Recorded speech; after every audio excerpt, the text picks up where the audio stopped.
Welcome to another installment of Turn Up the AC Hot Takes with the Reason on a solo edition. We're going to jump right into this one right here.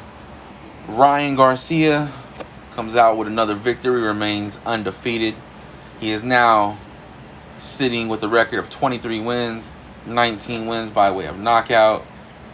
He stopped Javier Fortuna on his bout this past Saturday at the Crypto.com Arena in LA, formerly known as Staples Center.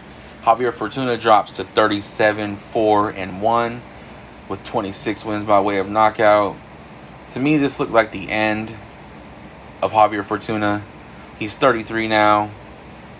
He did not look good at all. He rarely threw a punch at all. And anytime he did throw a punch, it seemed like he was just out of range. And, he couldn't connect. And he's the one that ended up getting tagged. I don't know what else to say about Javier Fortuna, but I don't think he showed up. It seemed like from the very first shot he took from Ryan Garcia that he packed it in, and he was not going to take, any crazy chances like that. Ryan Garcia was able to just sit there and do what he wanted with no fear of being countered or being hit, because Fortuna was not throwing many punches at all. I don't know how you can give Fortuna any rounds. Yeah, man, this was just a one-sided matchup. The biggest win, in my opinion, in Ryan Garcia's career, as far as name is concerned, I don't think he has a bigger win than Fortuna. Fortuna's right eye was swollen by the end of the fight. It was his second loss in 3 fights when he was beat by Jojo Diaz last July. Yeah, man. So now, it's time Garcia steps up with some legit talent in front of him. He's once again calling out Tank Davis, talking about it has to be at 140 because he's never going down to 135 again. Let's be clear here. Ryan Garcia is not the A side. Tank Davis is the A side. So whatever weight Tank Davis says the fight's going to be at, that's what it is. Let's not act like A side don't exist. And let's not act like, that it's even comparable between the two of Ryan Garcia and Tank Davis. Because Ryan Garcia versus Javier Fortuna, they did a little over 11,000 tickets, for the Staples Center, or the Crypto.com Arena in LA. Where Tank Davis, in that same arena back in December of last year, fought a replacement fighter in Isaac Cruz and still sold almost 5,000 more tickets. And on average, the tickets were more expensive for the Tank Davis fight. And the bigger stars came out for the Tank Davis fight, despite him fighting a secondary fighter, that had to fill in because Rolly Romero had to pull out because he had, some legal issues that he had to take care of outside of the ring.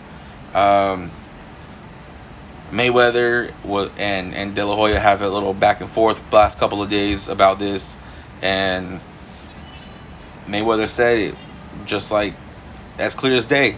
If Ryan Garcia really wants this fight and he really believes he's that much better than Tank, then take the fight at 135. That's it. When Mayweather fought De La Hoya and he was the clear B side, De La Hoya was the A side, Mayweather gave in to every single demand for Oscar De La Hoya. I was a huge De La Hoya fan at the time. De La Hoya was my favorite fighter growing up, and he called all the shots, from judges to weight, the gloves they were gonna wear, whatever, who's coming out first, whose name's first, all that. And Mayweather gave in because he knew deep down in his heart he was gonna win, and that's what he did. So same thing goes to Ryan Garcia. He's the one calling out Tank Davis. He's the one calling for this fight. Yeah. So if you really believe you're that much better than Tank Davis, take the fight at 135 and we can see it. Because it's about time. Ryan Garcia is too good to be fighting B level fighters. Let's keep it a buck. The best fighter that Ryan Garcia has ever fought has been Javier Fortuna.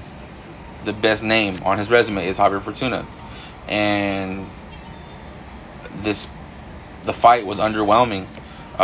It's a good thing Ryan Garcia was able to stop him, because it looks better for him. Because it would have been sad if he went the distance with this Fortuna. You know what I'm saying? So I want to give don't get it twisted. I want to give Ryan Garcia his credit for winning, and winning in impressive fashion by knocking him out. But it's about time that Garcia steps up and fights legit competition. And all this time, I thought he was a 135-pound champ. I thought, but now all of a sudden belts don't matter because Devin Haney has them all. And now all of a sudden he wants to fight at 140 because he's trying to, in my opinion, find an advantage against Tank. But, it is what it is. I'm ready to see Ryan Garcia and Tank Davis. I believe that's a very good fight. If and when that fight does get made, we'll talk about the details of why I think who's going to win and why they're going to win. Ryan Garcia, he does have some pop in his hands. He does have some power. Yeah, man. So I'm really, really hoping that we get to see him fight Tank next. And if not Tank, at least another big name. He was talking about if he can't fight Tank, he wants to fight potentially a Teofimo Lopez at 140. I'll see that. I wouldn't mind that fight. I think that'd be a pretty good fight too. You know what I'm saying? But one thing that Ryan Garcia has been doing a lot is he's been doing a lot of talking and on social media and everything, and it's about time that we see that talking equivalent to a big fight in the ring. And Ryan Garcia may want these fights, but his promoter, Oscar De La Hoya, is known for blocking fights. He did it recently with Big Charlo and Munguia because he said it had to be 50-50 with Showtime and DAZN. And he's already talking about that same type of mess with, the Ryan Garcia and Tank fight. So until next time, this has been Reason. Turn up the AC Hot Takes. Comment, hate, debate, whatever you want to do. We appreciate it all. And let me know in the comments what you want to see Ryan Garcia do next. And we're out.